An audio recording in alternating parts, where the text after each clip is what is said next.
In the last video, we talked about why crochet patterns often feel very confusing, even if you follow every single step the way that it's written. Today, I want to show you what designers see when they look at a pattern. Because before a single stitch is ever made, a designer has already seen how that pattern is going to behave once it's completed. Now, if you're new here, this video is part of a larger progression about learning to see crochet through a designer's eyes. So you can absolutely start here if you'd like, but if you want the full foundation, you can find the series playlist in the description below. Now, designers don't approach crochet as a list of instructions.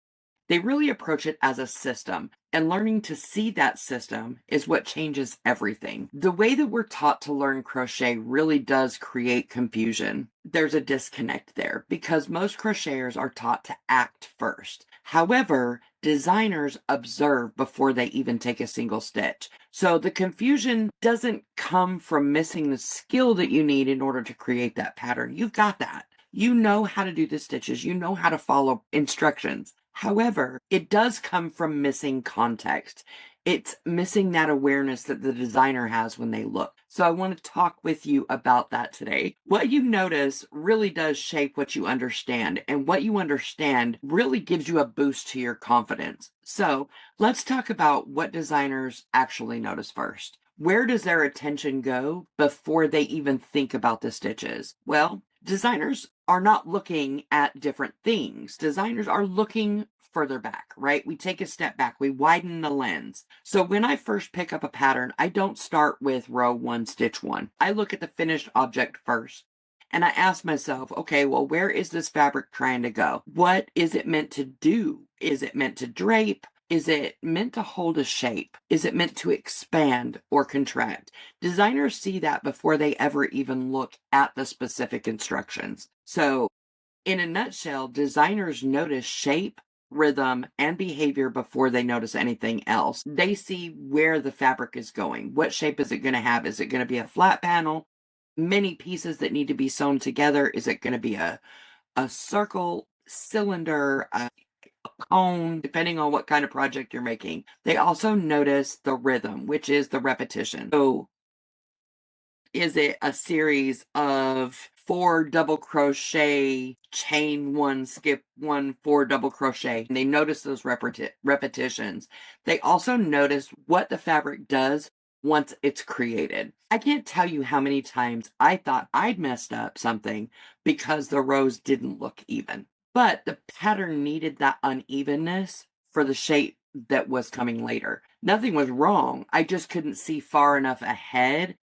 Okay, so one perfect example is the Fiesta pattern from Tina. This is one of several different flower patterns. With this pattern specifically, one of the issues that I had with the pattern that took so long for me to do it was because right through here, this got really compact. There was a lot of increases. There were a lot of things going on in this little area. So it kind of folded up like a taco, and it was like all wonky. And it was so frustrating because the counts were right, the stitches were right, but it definitely didn't look right. Had I at that time taken a step back and looked at the pattern through the designer's eyes, I would have realized that this was needed in order for the entire shape to flow. Does that make sense? So once the designer have the bigger picture, the shape, the rhythm, the behavior, then they can kind of start looking closer. So they also look for relationships and intent. Now, relationships are how the stitches work together. So they don't look at the elements, the stitches, in isolation. They look at how one decision affects another. This part of the pattern is dense, whereas this part of the pattern is open. This is a really good example of the decisions and how they affect one another. This is mosaic crochet. For those of you who understand, mosaic crochet is usually single crochets and double crochets, but how they land really determines the overall pattern, the relationships between them. So here is more flat. I believe we talked about this in the last video as well. So it's very dense right here, and it creates this V, even though it's all these geometrical designs. So there's layers upon layers. When designers look at a pattern through a designer's lens, you see how all of these choices relate with one another. Designers also look for what the pattern is trying to solve. What problem is the pattern trying to solve? So intent shows up like repetition, if stability in the pattern is needed, change when movement is needed, structure when a shape must hold. One of the choices that she made is whenever you start with a circle and you end in a square, a lot of times there are like holes in the corner so that you can get that square shape from around. They need that space, that open part. The choices that she made it so that there isn't any hard corners when it turns into a square. So the choice existed for a reason. When you look at patterns, think to yourself, what choice did the designer make? And what purpose was that choice made for? What reason did they choose that particular thing? Like, this is doing this job.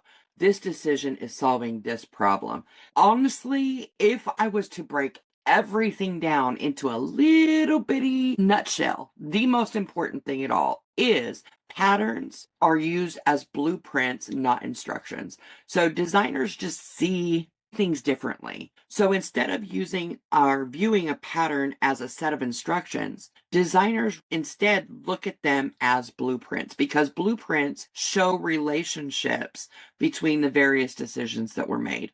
Instructions only show the actions that the designer intends you to take. So by viewing the patterns as blueprints, they realize that patterns really are just like a container that hold all the relationships for the pattern. So designers aren't guessing, they're noticing the systems. Next time you pick up a pattern part, pause before you start. Take a step back. Look at the entire piece. Ask yourself, what is this trying to become?